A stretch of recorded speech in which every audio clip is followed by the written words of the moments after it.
I'm Dr. Edward, the healing vet, and after a few weeks' break while I was moving house, I'm back with this weekly Help Your Pet section, which is where we go into kind of more deeper principles and themes and more abstract kinds of ideas that have a really practical, profound impact on your pets' lives and on your life too when you put them into practice. And today, what I'm talking about is patience and flexibility. Now, these are two qualities that I've not always had in my life, and in some days, if I'm having a bad day, I'm definitely not as comfortable with them as I am on other days. But patience for me is all about being willing to allow things to take the time that they need to take. And with my animals, if I'm doing something with my animals, like when you clip nails, it means taking enough time for my dog to be comfortable about the process and to consider how they're feeling about it, to make sure that I do it in a way that my animal's feeling okay with it all. It means being willing to not necessarily do things my way all the time, being patient, But I think being patient with my animals means that I also have to think about, okay, what might work best for the animal, but maybe not so well for me? Where can I kind of compromise? But for me, being patient is one of the really, really key qualities that I need to be able to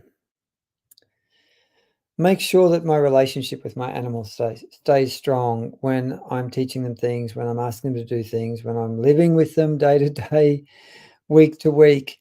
And I don't only have to be patient with my animals, of course, I have to be patient with myself because I'm human, I have good days and I have bad days. And on a bad day, I need to be patient with myself. If I don't have quite the usual capacity that I would have on a good day, then it's good for me to bring that patience to my relationship with myself as much as I do to my relationship with my beautiful animals. So how can this look like? It might look like that when you take your dogs out for a walk, you let them sniff more than usual, and you're patient about it. You're not getting to where you want to get in the time that you want to get to. It might mean that you give your dogs, if you got a puppy, and I'm getting a puppy in just a few days, a new puppy, which is going to probably stretch the heck out of me with all this stuff I'm talking about here. It's giving the puppy time to learn things, because puppies need time to learn things. They're just like little kids. They get distracted easily. They want to run off and chase the butterflies. And, I want you to learn things. So being really patient within yourself can be quite uncomfortable for humans. A lot of humans find it uncomfortable. They want things to happen in their time. They want them to happen in the way that they think they should happen, and they should happen quickly. And I think that our whole society these days really patterns us to expect that that we get things quickly, we get instant gratification, that we rapidly, that we should be able to change and grow and make things happen quickly. But the more you can just be patient and let things happen in the time that serves your animals and yourself the best, the happier a relationship is going to be with your animals, and the more patient you can be with your animals' little weird things that annoy you, again, the stronger your relationship with your animals is going to be. So that's the patience part. And then we come to flexibility. Now, flexibility means that you can try different things. You can bend to circumstances. You can yield to your animal's needs when it's appropriate. Now, of course, there's time. This is what I'm talking about, is healthy flexibility and healthy patience, because there are times when it's not appropriate to be patient and you want to get things happening as quickly as you possibly can. And that's a judgment call, right? And flexibility too. There are some things with your animals that you need to have clear boundaries that are not flexible with your animals around certain things. But the more flexible you can be with your animals, and this also comes to when you're considering the best kinds of choices when it comes to your pet's health care, what sort of activities you do with your animals. And again, you've got to be flexible to give your animals the flexibility that they need to be having the happiest, most fulfilling life that they can enjoy.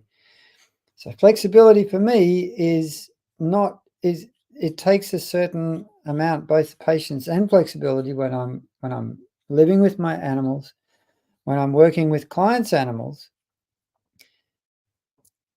I have to kind of let go of myself a bit and forget about what I think should happen and be curious about what is the best way for things to happen and be willing to experiment and try different ways of connecting with, communicating with, working with, teaching, working hands-on with animals, because I do a lot of hands-on work. And when you start pressing into uncomfortable parts of the body for an animal, sometimes they can go, "Oh my God, I don't think I like that.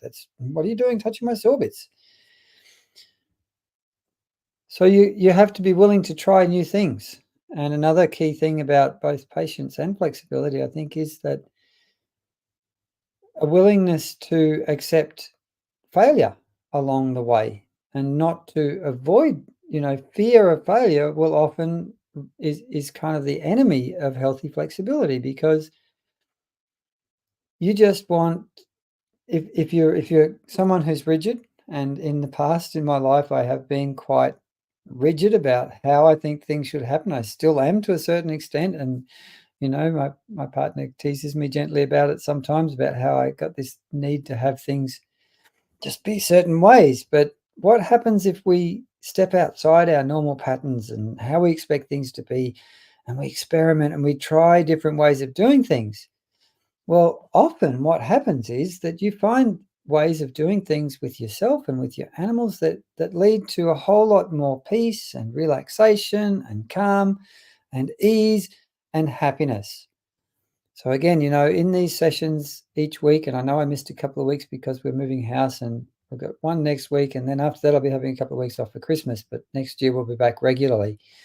I really like to talk about these more kind of higher level abstract principles and themes that are really, really, really important when it comes to you giving your pets the best life possible. And if you really want to make your pets happier, work on your capacity for patience, and healthy flexibility. It will make an incredible difference for them.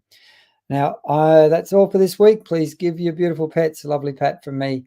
I'll see you back next week. And if you got any questions or anything that you comment on this, please do let me know in the chat. Right now, I'll say goodbye. Thank you so much for listening. I'll see you back next week.